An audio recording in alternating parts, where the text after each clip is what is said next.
Почему так сложно выполнить то, что нужно, понимая, что это упростит нам жизнь, но так просто заниматься тем, что не приносит нам никакой пользы?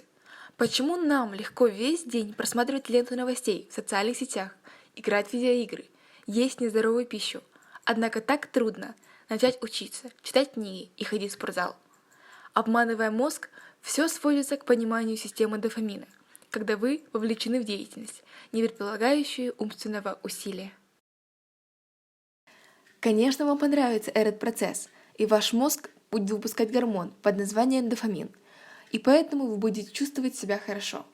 Именно по этой причине вы хотите делать это снова и снова.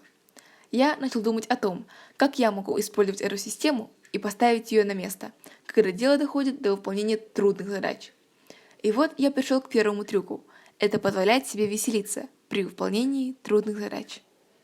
В качестве примера хочу использовать английский язык, на котором еще буквально 4 года назад я не говорил. Я совершенно не понимал, как начать разговаривать на английском.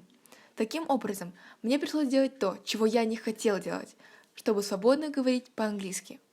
Я начал придумывать идеи и способы, чтобы сделать этот процесс действительно увлекательным и приятным. Одним из способов его создания является сосредоточенность на процессе, а не на задаче. Вторая идея состоит в том, чтобы изменить нашу обстановку или рабочее место таким образом, чтобы сделать эту задачу намного проще.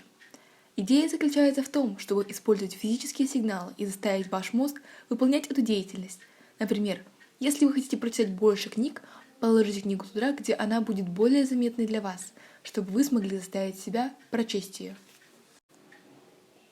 Если вы хотите пойти на занятия в спортзал, положите одежду для тренировок туда, где вы сможете увидеть ее без всяких проблем, вместо того, чтобы убирать ее в свой шкаф.